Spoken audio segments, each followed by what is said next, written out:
దేశములో వేంచేసి వచ్చినటువంటి ప్రభుని స్తుతించుదాం, మహిమపరచుదాం. ఈ పవిత్రమైనటువంటి సమయాన్ని ఆయన ఆరాధించడానికి ఈ యొక్క సమయాన్ని గడుపుదాం. Praise the Lord. రాజా నీ సన్నిధిలోనే ఉంటానయ్యా, మనసారా బ్రతికేస్తానయ్యా. రాజా నీ సన్నిధిలోనే ఉంటానయ్యా, మనసారా బ్రతికేస్తానయ్యా. నేనుండాలేనయ్యా, నీ బ్రతుకాలేనయ్యా. నేనుండాలేనయ్యా, నీ బ్రతుకాలేనయ్యా.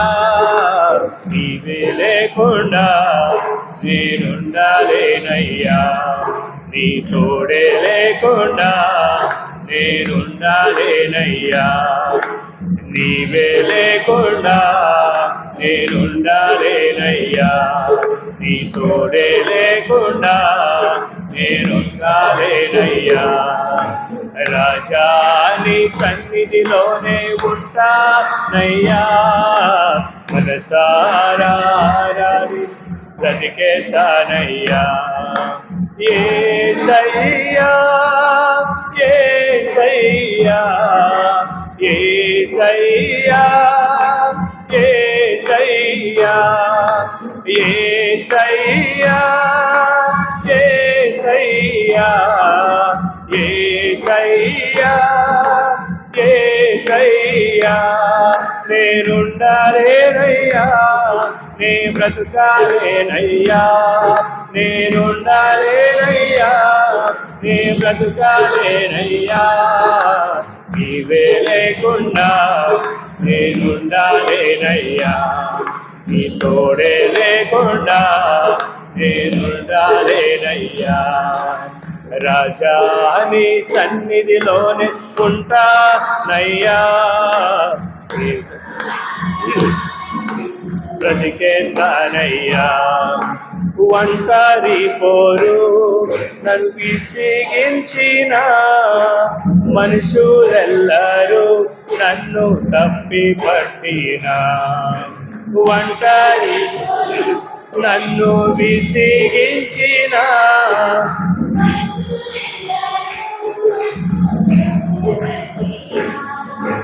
ఒంటరి వాడే 1000 మంది అన్నావు. భయపడకు అన్నావు. ఒంటరి వాడే 1000 మంది అన్నావు. నేనున్నానులే భయపడకు అన్నావు. నేనంటే నీకు నా ప్రేమ ఏంటయ్యా. నేనంటే నీకు ఏకాలేనయ్యా, నే బ్రతుకాలేనయ్యా.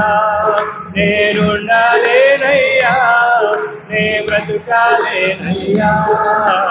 నీవే లేకుండా నేనుండాలేనయ్యా, నీ తోడే లేకుండా నేనుండాలేనయ్యా. రాజా నీ సన్నిధిలోనే ఉంటానయ్యా, మనసారా బ్రతికేస్తానయ్యా. రాజా నీ సన్నిధిలోనే ఉంటానయ్యా, మనసారా బ్రతికేస్తానయ్యా. యేసయ్యా యేసయ్యా యేసయ్యా యేసయ్యా యేసయ్యా యేసయ్యా యేసయ్యా యేసయ్యా యేసయ్యా యేసయ్యా యేసయ్యా యేసయ్యా యేసయ్యా యేసయ్యా. నేనుండాలేనయ్యా, నీ బ్రతుకాలేనయ్యా. నే బ్రతుకాలేనయ్యా, నీవే లేకుండా నేనుండాలేనయ్యా, నీ తోడే లేకుండా నేనుండాలేనయ్యా. రాజా నీ సన్నిధిలోనే ఉంటానయ్యా, నన్ను సారాధిస్తూ బ్రతికేస్తానయ్యా.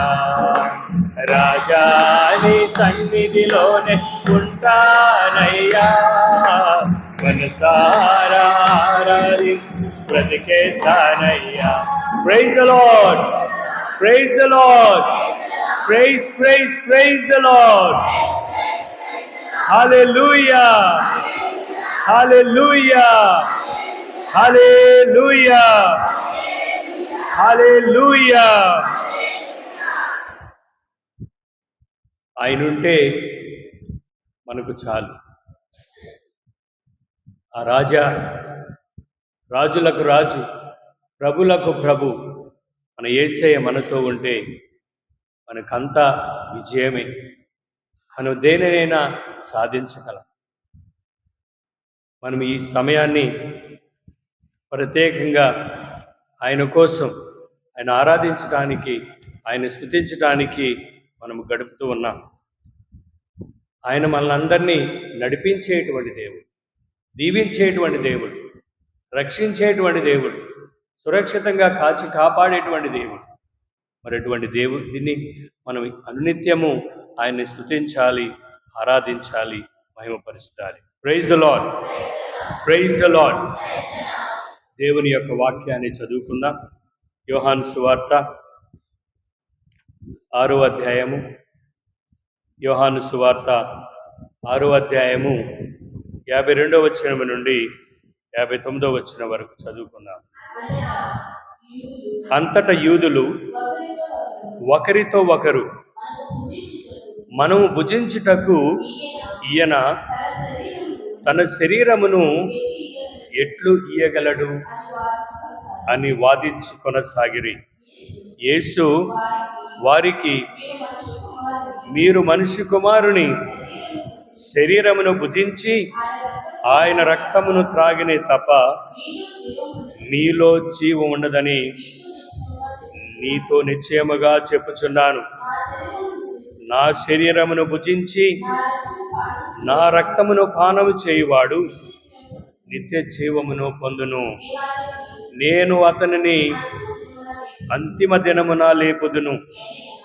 ఎలయన నా శరీరము నిజమైనటువంటి ఆహారము, నా రక్తము నిజమైనటువంటి పానము. నా శరీరమును భుజించి నా రక్తము పానము చేయు నా యందును నేను వాని యందును ఉందును. జీవము గల తండ్రి నన్ను పంపెను, నేను తండ్రి మూలమున జీవించుచున్నాను. అట్లే నన్ను భుజించువాడు నా మూలమున జీవించును. ఇదియే పరలోకము నుండి దిగివచ్చినటువంటి ఆహారము. మీ పితరులు మన్నాను భుజించియు మరణించిరి. అట్లే కాక ఈ ఆహారమును భుజించువాడు ఎల్లప్పుడూ జీవించును అని సమాధానము చెప్పెను. ఇది క్రీస్తు సువిశేషము.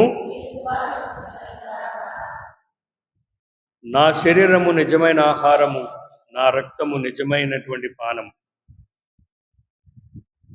శరీరమును భుజించి నా రక్తమును పానము చేయువాడు నా యందును నేను వాని యందును ఉందును. పితా, పుత్ర, పవిత్రాత్మ నామమున. ప్రియమైనటువంటి సహోదరి సహోదరుల, మనము దివ్య సంస్కారాల గురించి ధ్యానిస్తూ ఉన్నాం. మొట్టమొదటి దివ్య సంస్కారం ఏంటి? జ్ఞానస్నానం. రెండవది పాప సంకీర్తన. ఈరోజు ప్రత్యేకంగా మూడవ దివ్య సంస్కారం, దివ్య సప్రసాదం. కథోలికులకి ఇది ఒక గుండెకాయ లాంటిది.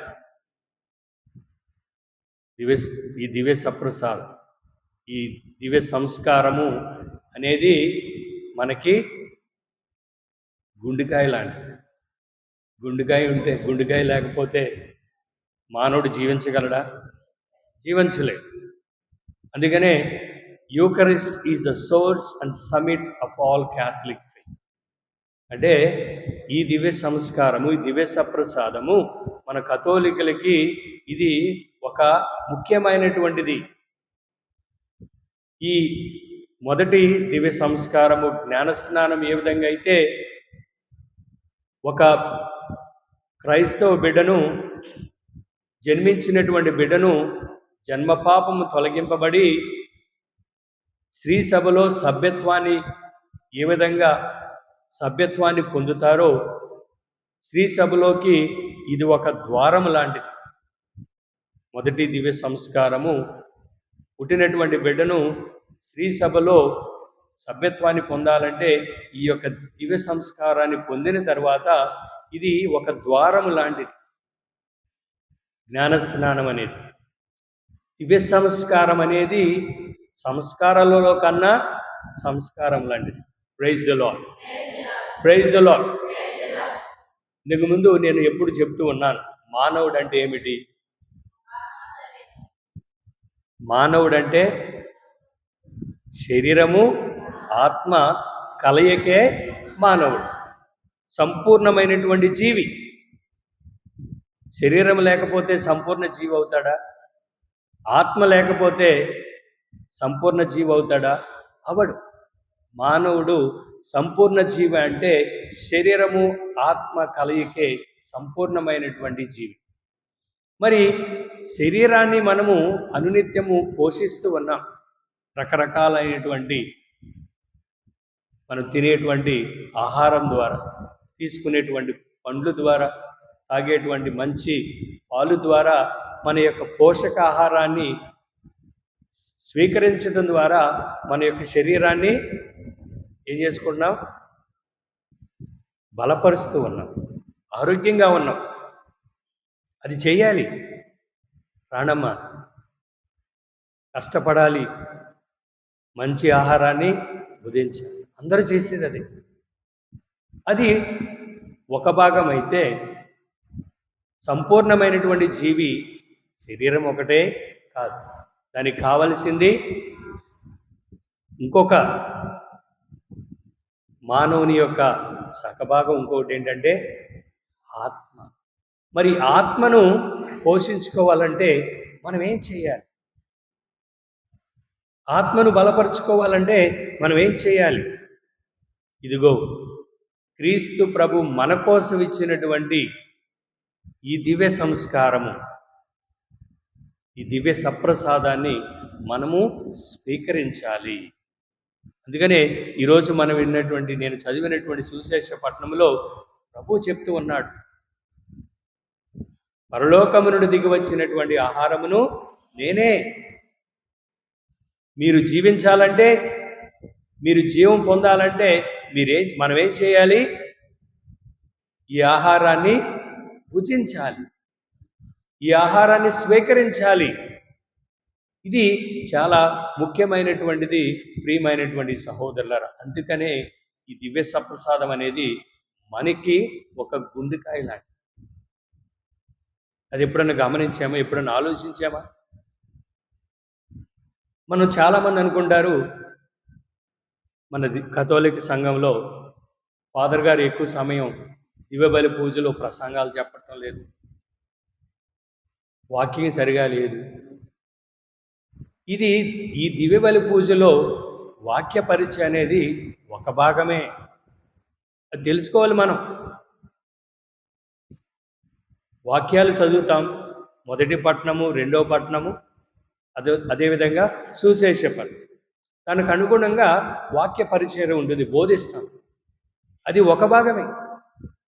కానీ ముఖ్యమైనటువంటిది మనము మర్చిపోతూ ఉన్నాం. మన ఆత్మను రక్షించేటువంటిది,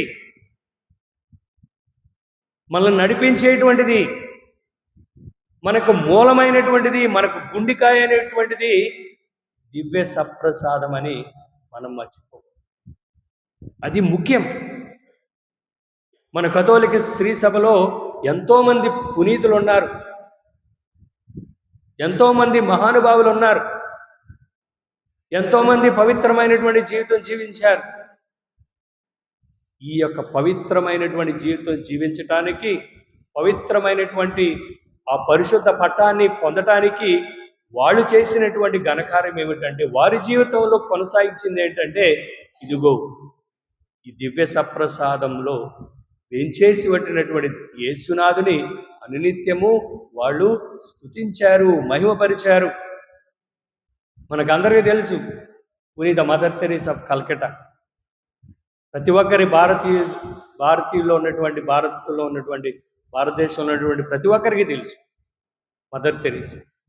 ఎన్నో పుణ్యకార్యాలు చేసింది, ఎంతోమందికి విద్యాబోధలు నేర్పించింది, ఎంతోమందిని నిరుత్సాహంతో ఉన్నటువంటి వారికి ఆశ్రయం ఇచ్చింది. అటువంటి మదర్ తెరీసా ప్రతిరోజు రోజుకి 2 గంటలు ఈ దివ్య సప్రసాదం ఆరాధించేది. ఆమె ఆరాధించేది. ఉదయం లెగటమే ఆమె యొక్క మొదటి కార్యం ఏమిటంటే దివ్య బలి పూజలో పాల్గొనటం. దివ్య బలి పూజలో పాల్గొని దేవుని యొక్క వాక్యాన్ని ధ్యానిస్తాం, మొదటి భాగం. రెండవది ముఖ్యమైనటువంటిది దివ్య సప్రసాదాన్ని స్వీకరించటం. ప్రియమైనటువంటి సహోదరులారా, ఈరోజు ప్రపంచ దేశంలో ప్రతి ఒక్కరూ ఆమెను పునీతురాలుగా కొనియాడుతూ ఉన్నారు. చూడండి, ఎంతోమంది పునీతులు వాళ్ళ జీవితంలో వాళ్ళు చేసినటువంటిది ఇదిగో ఈ దివ్య సప్రసాదానికి ఇచ్చినటువంటి ప్రాముఖ్యత, వాళ్ళకున్నటువంటి ఆ యొక్క ఆతృత. ఎంతమంది మనము ఆదివారం వస్తే చర్చికి వెళ్ళాలి, దేవుని యొక్క వాక్యాన్ని ధ్యానించాలి, మరి ముఖ్యంగా నా యేసయ్యను శరీర రక్తాలను నేను భుజించాలి, నా ఆత్మను బలపరుచుకోవాలని ఎంతమంది ఆతృత పడతారో ఒకసారి ఆలోచించండి. ప్రియమైనటువంటి సహోదరులు, దేవుని యొక్క వాక్యాన్ని ధ్యానిస్తే సరిపోదు. మనకి ముఖ్యమైనటువంటిది దివ్య సప్రసాదం. ఎందుకంటే దివ్య సప్రసాదం అనేది ఏమని చెప్పాను, మనకి గుండెకాయ లాంటిది. శరీరంలో గుండెకాయ తీసేస్తే ఇంకేం ఉపయోగం ఉంది? ఉపయోగం ఉందా? లేదు. మరి దాని గురించి మనం ఆలోచించాలి, దానికి ప్రాముఖ్యత ఇవ్వాలి మనము. ప్రియమైనటువంటి సహోదరి సహోదరులారా, కథోలికులకి మన పునాది, మన యొక్క గట్టి విశ్వాసం ఈ దివ్య సప్రసాదం. మన శ్రీ సభ ఈ దివ్య సప్రసాదం మీద పునాదిపై నిర్మించబడింది. ప్రియమైనటువంటి సహోదరులారా, అందుకనే మనం ఎంత ప్రాముఖ్యత ఇస్తూ ఉన్నాం. ఈ దివ్య సప్రసాదం అంటే ప్రియమైనటువంటి సహోదరి సహోదరులారా, ఇది క్రైస్తవ జీవితానికి చాలా ముఖ్యమైనదని నేను చెప్పే విధంగా క్రీస్తు ప్రభువే ఈ యొక్క దివ్య సప్రసాదాన్ని ఏర్పాటు చేశారు. నేను ఇంతకు ముందుగా చెప్పిన విధంగా ఈ దివ్య సంస్కారాలు ఏదో మన పితామహులు పోపుగారులు ఎవరు తయారు చేయలేదు. ఇది క్రీస్తు ప్రభువే స్వయాన ఈ యొక్క దివ్య సంస్కారాలని ఏర్పాటు చేశారు. అందుకనే లూకా సువార్త 22వ అధ్యాయము 19వ వచనములో మనం చూసినట్లయితే, యోహాను సువార్త, అప్పుడు యేసు రొట్టెను అందుకొని కృతజ్ఞతా స్తోత్రములు తెలిపి దానిని త్రుంచి వానికి వసుకుచు, ఇది మీ కొరకు అప్పగింపబడినటువంటి నా శరీరము. చూడండి, అది ముఖ్యం. దీనిని నా జ్ఞాపకార్థం చేయండి అంటే, మనం ప్రతిరోజు దివ్యబలి పూజలో మనం పాల్గొంటున్నామంటే, ఈ దివ్యబలి పూజను మనం కొనియాడుతున్నామంటే ఎవరి జ్ఞాపకార్థం మనం ఇక్కడ కొనియాడుతూ ఉన్నాం? క్రీస్తు ప్రభు ఆజ్ఞ ఇచ్చాడు. మరొకసారి చదవండి. అప్పుడు యేసు రొట్టెను అందుకొని కృతజ్ఞతా స్తోత్రములు చెల్లించి దాన్ని త్రుంచి వానికి వసుకుచు, ఇది మీ కొరకు అర్పింపబడినటువంటి నా శరీరము, దీనిని నా జ్ఞాపకార్థము చేయుడు. Praise the lord, praise the lord. మనం ఎవరి జ్ఞాపకార్థం ఇక్కడ గుమిగూడి ఉన్నాం? దివ్యబలి పూజలో పాల్గొన్నామంటే ఎవరి జ్ఞాపకార్థం మనము గుమిగూడుతూ ఉన్నాం? దివ్యబలి పూజను సమర్పిస్తున్నామంటే క్రీస్తు ప్రభు యొక్క జ్ఞాపకం ద్వారా. ప్రియమైనటువంటి సహోదరి సహోదరులారా, ఆలోచించండి. మనకు ముఖ్యమైనటువంటిది, పునాది లాంటిది, గుండెకాయ లాంటిది, మనకు ముఖ్యమైనటువంటిది ఈ దివ్య సంస్కారము, ఈ దివ్య సప్రసాదం. అందుకనే క్రీస్తు ప్రభు లూకా సువార్త 6వ అధ్యాయము 51వ వచనములో ప్రభు చెప్తూ ఉన్నాడు. లూకా సువార్త 6వ అధ్యాయము 51వ వచనం.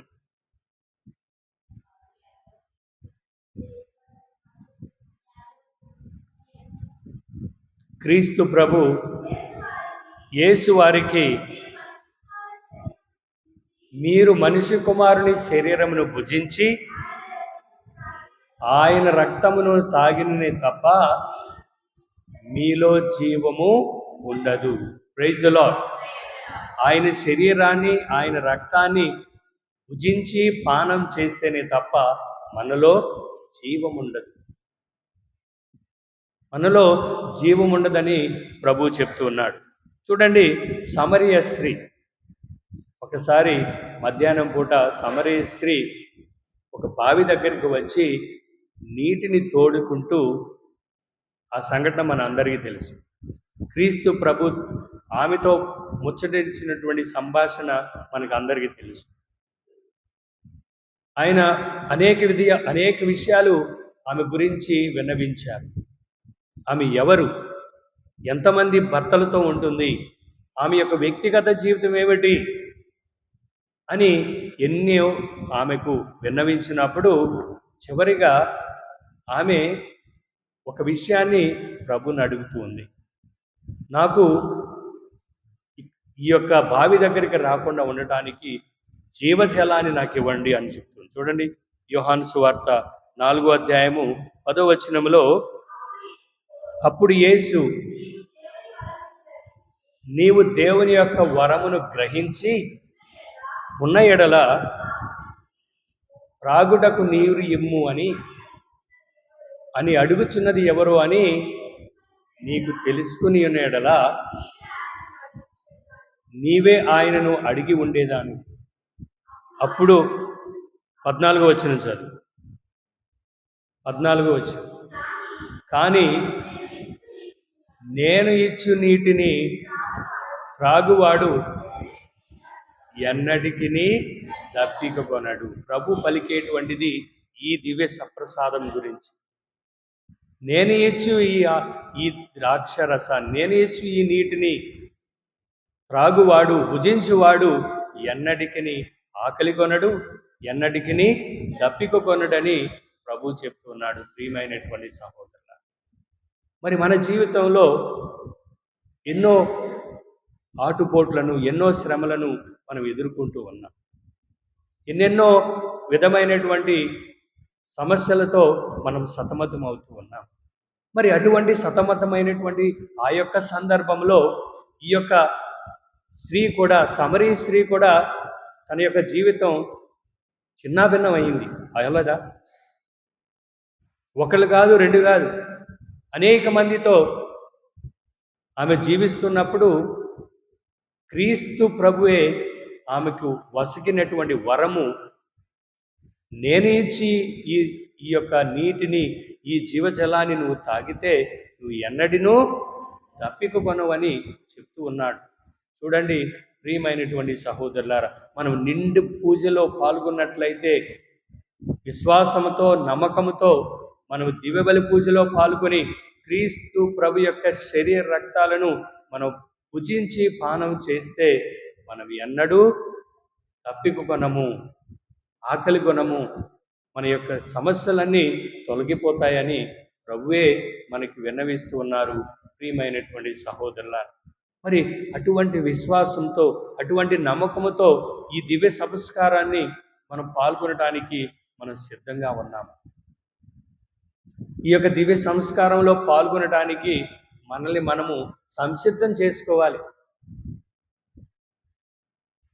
శనివారం సాయంత్రం నుండి, ఈరోజు సాయంత్రం నుండి మనల్ని మనము తయారు చేసుకోవాలి. చూడండి, మన కుటుంబాల్లో తీర్థయాత్రలు ఉంటాయి, అంత ఎక్కువగా వెళ్ళరు. కుటుంబ సమేతంతో అందరూ ఒక పిక్నిక్ కానీ, ఒక తీర్థయాత్రకు కానీ, ఒక సినిమాకి కానీ మనం వెళ్తున్నామంటే ఎన్ని గంటల నుండి, ఎన్ని రోజుల నుండి మనల్ని సిద్ధపాటు చేసుకుంటాం. మనము ఎంత సిద్ధపరచుకుంటామో ఆలోచించండి. అవునా కాదు ప్రకాష్? మరి దివ్యబలి పూజలో పాల్గొనడానికి మనకు ఆదివారం ఒక పవిత్రమైనటువంటి దినం. మరి అటువంటి పవిత్రమైనటువంటి దినాన్ని ఎంత సిద్ధపాటుగా మన యొక్క ఆత్మలు ఆతురత పడుతూ ఉన్నాయో ఒకసారి ఆలోచించండి. మన దేవాలయానికి వస్తాం, వచ్చి ముఖ్యమైనటువంటి దాని గురించి మనం ఆలోచించాం, మళ్ళీ త్వరగా వెళ్ళిపోవాలి.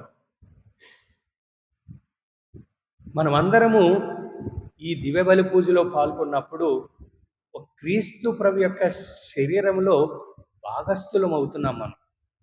ఆయన శిరస్సు అయితే మనమందరము ఆయన యొక్క శరీరములో భాగాలం. మరి అటువంటి భాగాలైనటువంటి మనము, ప్రియమైనటువంటి సహోదరులారా, ఏ విధంగా ఉండాలి?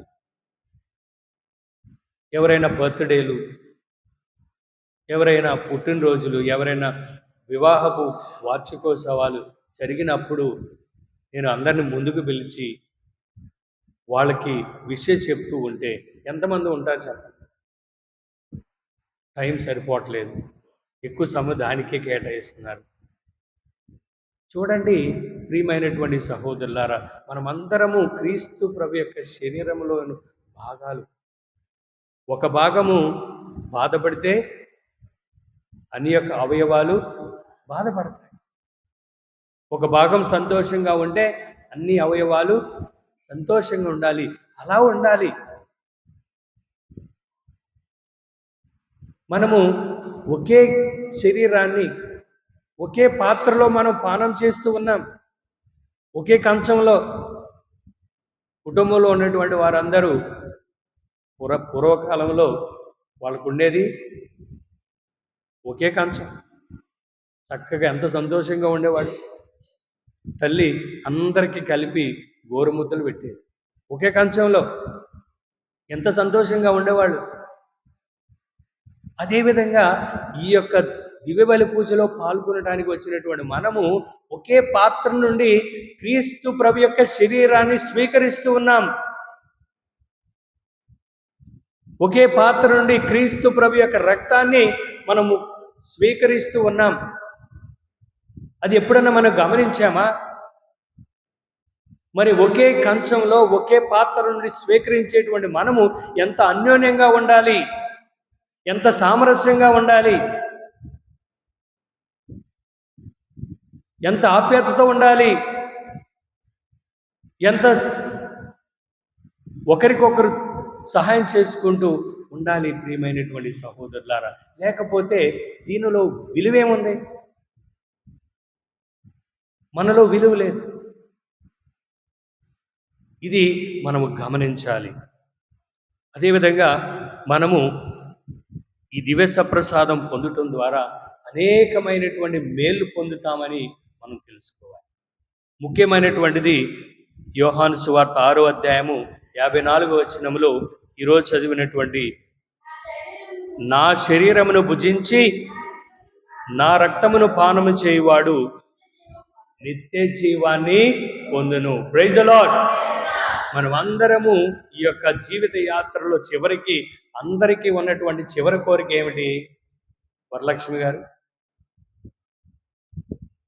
సత్యవతి, చివరి కోరిక ఏంటమ్మనిది? ఏమీ లేదా? అది క్రీస్తు ప్రభు యొక్క శరీరాన్ని ప్రభువే చెప్తూ ఉన్నాడు. మరొకసారి చదవండి. నా శరీరమును భుజించి నా రక్తమును పానము చేయువాడు నిత్య జీవాన్ని పొందుతాడు. Praise the lord, praise the lord. ఎవరు పొందుతారు నిత్య జీవం? క్రీస్తు ప్రభు యొక్క శరీరాన్ని భుజించి ఆయన యొక్క రక్తాన్ని పానం చేయువాడు నిత్య జీవాన్ని పొందుతాడు. నా వాక్యం కాదు ఇది, క్రీస్తు ప్రభువే స్వయాన్ని పలికినటువంటి వాక్యం. మరి మనం అందరం నిత్య జీవం పొందమా? మనకి చివరి కోరిక ఏమిటి? పరలోక భాగ్యం చేరాలని. మరి అటువంటి పరలోక భాగ్యం చేరాలంటే మనం ఏం చేయాలి? క్రీస్తు ప్రభు యొక్క శరీర రక్తాలను భుజించాలి. మనం భుజించాలంటే మనం ఏం చేయాలి? దివ్య బలి పూజలో పాల్గొనాలి. అది సింపుల్, సింపుల్. అది వాక్యాన్ని ధ్యానిస్తే సరిపోదు, గంటల గంటల్లో సువార్త బోధలతో సరిపోదండి. ముఖ్యమైనటువంటి క్రీస్తు ప్రభువే చెప్తూ ఉన్నాడు, నా శరీరాన్ని భుజించి నా రక్తాన్ని పానం చేయవాడు నిత్య జీవం పొందుతాడు. చూడండి యోహాను సువార్తలో, మీరే చెప్పండి, 6వ అధ్యాయము 54వ వచనంలో అన్ని సంఘాల్లో ఉన్నటువంటి వాక్యాలే ఇవి. దేవుని యొక్క వాక్యమే అది, బైబిల్ గ్రంథంలో ఉన్నటువంటి వాక్యమే అది. మరి దానికి మనం ముఖ్యముగా ప్రాముఖ్యత ఇవ్వకుండా చాలామంది మనల్ని అందరినీ తప్పుదోవ పట్టిస్తారు. మోసపోయేది ఎవరు? మనమే. మన గుళ్ళోనంట ఏమీ లేదంట. ఏమీ లేదు, ఏమీ లేదండి. క్రీస్తు ప్రభు యొక్క శరీర రక్తాలు దివ్య మందస్సములో ఉన్నటువంటి ప్రభువే మనకి. తప్పుదోవపడేటువంటి వారి మాటలకు మోసపోకండి. Praise the lord, praise the Lord. అదేవిధంగా ప్రభు చెప్తూ ఉన్నాడు, యోహాను సువార్త 6వ అధ్యాయము 56వ వచనంలో, నా శరీరమును భుజించి నా రక్తమును పానము చేయువాడు నా యందును నేను వాని యందును ఉందును. మన యందు ఎవరు ఉంటున్నారు? క్రీస్తు ప్రభు. ఎందుకు ఉంటున్నారు? ఆయన శరీరాన్ని భుజిస్తున్నాను కాబట్టి, ఆయన యొక్క రక్తాన్ని పానం చేస్తున్నాము కాబట్టి. ఎప్పుడు ఎక్కువతో ఎవరితో ఉంటారు ప్రభు? క్రీస్తు ప్రభు యొక్క శరీరాలను ఎవరైతే స్వీకరిస్తారో వారితో ఉన్నాడు. ప్రభు వాక్యం ఇది, నా వాక్యం కాదు. నేను వారి యందును వారు నా యందును ఉందునని ప్రభు చెప్తున్నాడు. చూడండి ప్రియమైనటువంటి సహోదరులారా, ఎంత భాగ్యము, ఎంత సంతోషం. మనం దేవుని వాక్యం చదవచ్చు, దేవుని వాక్యం ధ్యానించవచ్చు, గంటలు చేయొచ్చు. కానీ సులువైన మార్గం ప్రభు చెప్తూ ఉన్నాడుగా, ప్రభు నేర్పిస్తూ ఉన్నాడు కదా మనకి. నేను మీ యందు ఉండాలంటే, మీరు నా యందు ఉండాలంటే నా శరీరాన్ని భుజించండి, నా రక్తాన్ని పానం చేయండి అని చెప్తూ ఉన్నాడు. ప్రియమైనటువంటి సహోదరుల, ఇది మనము గమనించాలి, అర్థం చేసుకోవాలి. మన కథోలిక మన యొక్క శ్రీ సభలో ఉన్నటువంటి ఔన్నత్యాన్ని మనము అనునిత్యము కొనియాడాలి. అదే ప్రభు మనందరినీ కోరుతున్నాడు. అదేవిధంగా 6వ అధ్యాయము 58వ వచనములో, పరలోకము నుండి దిగి వచ్చినటువంటి, చూడండి పరలోకము నుండి కూడా ఇజ్రాయేలు ప్రజలు ఎడారి గుండా దేవుడు ప్రసాదించేటువంటి ఆ యొక్క ప్రదేశానికి వెళ్తూ ఉంటే వాళ్ళకు కూడా పరలోకం నుండి దిగి వచ్చినటువంటి ఆహారం. ఏంటది ఆహారం? మన్నా. వారు భుజించి మరణించారు. వాళ్ళకి రూపురేఖలే లేవు. కానీ ప్రభు చెప్తున్నాడు, నా శరీరాన్ని భుజించి నా రక్తాన్ని పానం చేయవాడు, మనకు ఒక ఐడెంటిటీ ఉంటుంది, నామరూపాలు ఉంటాయి మనకి. మన్నా భుజించినటువంటి వారికి ఎక్కడ, కానీ నా శరీరాన్ని నా రక్తాన్ని భుజించి పానం చేయవాడు నిత్య జీవాన్ని పొందుతాడని, పరలోక భాగ్యాన్ని పొందుతాడని ప్రభు మనకందరికీ సెలవిస్తున్నాడు. ప్రియమైనటువంటి సహోదరులు, మరి ఇటువంటి పవిత్రమైనటువంటి దివ్య సంస్కారంలో పాల్గొనడానికి వచ్చేటువంటి మనము, మన హృదయాలు ఏ విధంగా ఉండాలి? పొద్దున్నే మోకంలో 2-3 చెంబులు పూజేసుకుని వచ్చేసి సరిపోద్దా? అందుకనే పునీత పౌలుడు కొరింథీయులకు రాసిన మొదటి లేఖ 11వ అధ్యాయము 27వ వచనములో పునీత పౌలుడు చెప్తూ ఉన్నాడు, కనుక అయోగ్యముగా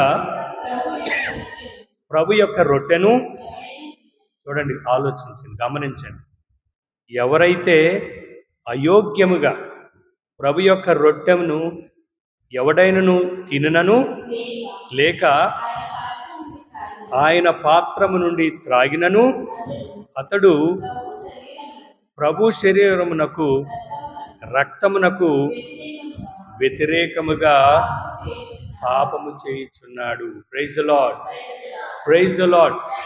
చూడండి, అందుకనే దివ్య సంస్కారంలో రెండవ దివ్య సంస్కారం ప్రభు ఎందుకు స్థాపించాడండి? మూడో దివ్య సంస్కారం చాలా ముఖ్యమైనటువంటిది. నా శరీర రక్తాలను భుజించాలి. దాన్ని భుజించే ముందు మన యొక్క ఆత్మలు ఏ విధంగా ఉండాలి? పరిశుద్ధంగా ఉండాలి. ఎవరైతే పరిశుద్ధంగా అయోగ్యముగా స్వీకరిస్తే ఈ దివ్య సప్రసాదానికి పాపము కట్టుకున్నట్లని పునీత పౌలుడు చెప్తూ ఉన్నాడు. ప్రియమైనటువంటి సహోదరి సహోదరులు, మనకందరికీ తెలుసు, శుభ్రమైన గిన్నెలో పాలు పోస్తే అవి ఇరిగిపోవు. అదేవిధంగా అశుభ్రమైనటువంటి గిన్నెలో పాలు పోస్తే భూలక్ష్మి ఇరిగిపో. మరి అశుద్ధమైనటువంటి నా యొక్క ఆత్మకి, నా యొక్క శరీరానికి పవిత్రమైనటువంటి దివ్య సప్రసాదాన్ని స్వీకరిస్తే దాని యొక్క ఫలితం ఉంటుందా? ఉండదు. అందుకనే నేను మొదటి నుండి మొత్తుకునేది, పాప సంగీతని చేయండి, పాప సంగీతని చేయండి. ప్రకాశ్ మాస్టర్ ప్రతి ఆదివారం 7:30 గంటలకి మొదలు పెడతాడు. ఫాదర్ గారు ఈ పాప సంగీతం వినడానికి ఉన్నారు, దయచేసి రండి. మనము గమనించండి, దివ్య సప్రసాదాన్ని, పరలోకమైనటువంటి పరిశుద్ధమైనటువంటి దివ్య సప్రసాదాన్ని లోకొనాలంటే మనల్ని మనము పరిశుద్ధపరచుకోవాలి. ప్రియమైనటువంటి సహోదరుల, అటువంటి అనుగ్రహాలు మనలో ఎప్పుడు ఉండాలి.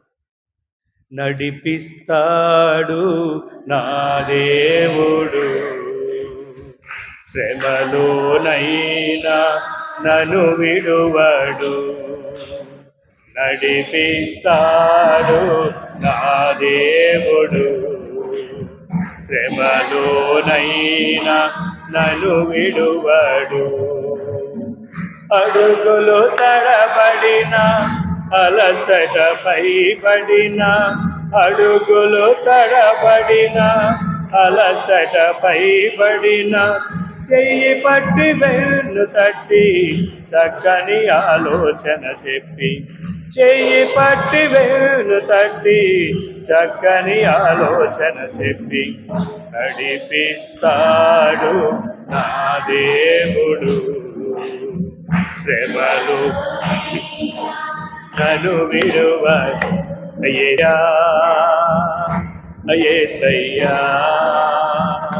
అయ్యేసయ్యా